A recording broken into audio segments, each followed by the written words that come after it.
na wanafunzi wataendelea kula au sasa bajeti ilete itakuwa imefinywa, kuna uwezo zaidi. Okay. Kidogo tu, the reason you see me I'm saying chache so that I don't also get lost. Let me answer the two very specifically. Mike, you asked about the relationship with our leaders. The position I held is a consultative position in terms of before a decision is made, there has to be a lot of consultations. But as I said before, because I also don't want to discuss personalities today, the position or the answer I gave before, I think it answers many things. That I have not had any conversation directly or on phone with any leader of our coalition in regards to the position I used to hold. And I think if you look at it, it answers many things also, which I also don't want to go into. In terms of the relationship with other leaders, I respect everyone. I mean, I'm one of those people who believe there's no person who becomes a leader by just being fetched from wherever. There is always a process they go through. Because I am one I know. And therefore, in terms of you've asked the relationship between the president and the former deputy president, the position I hold is that I respect every leader.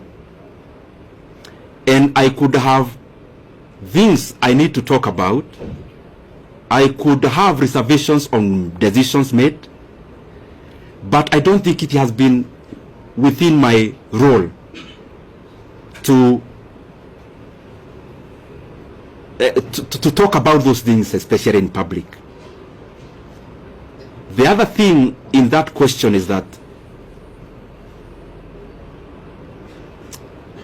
maybe for clarity's sake,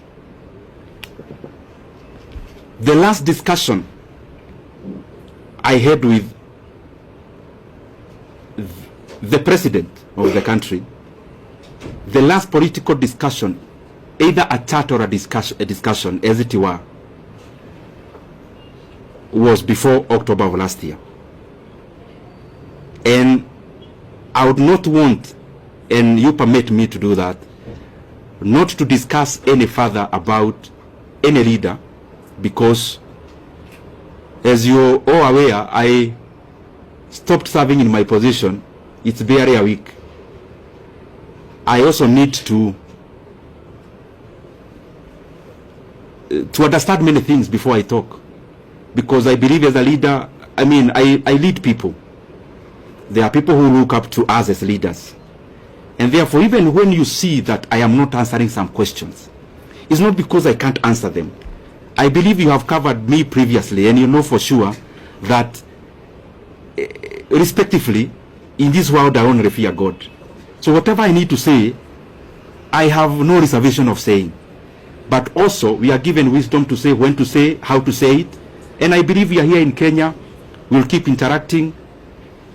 If there is more to be said, if there is more to be clarified, we are allowed.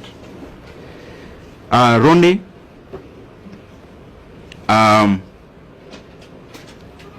he has been to Kiharu, by the way, to cover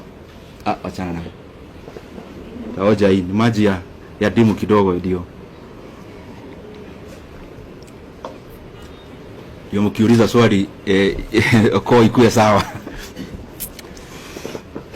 Ronnie, you've been to Kiharu and I am grateful. And by the way, I want to request anyone who would want to come to Kiharu to look at what we've been doing. We are more than glad to host you.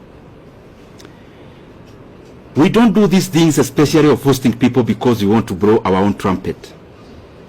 We do these things because I am convinced that if leaders started competing on the basis of what they are doing, the country would become better wholesomely.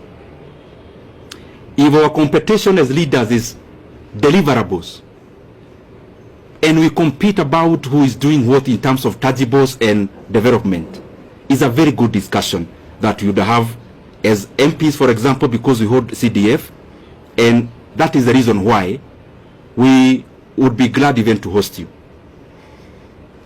We have hosted, I think, 4 delegations of my colleagues in Kiharu on benchmarking exercises. We actually don't call them benchmarking. We call them peer-to-peer learning, because I also learn from them.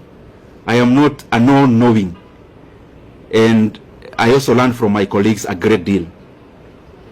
And in terms of, like the video you see around, me wearing some goldish shirt,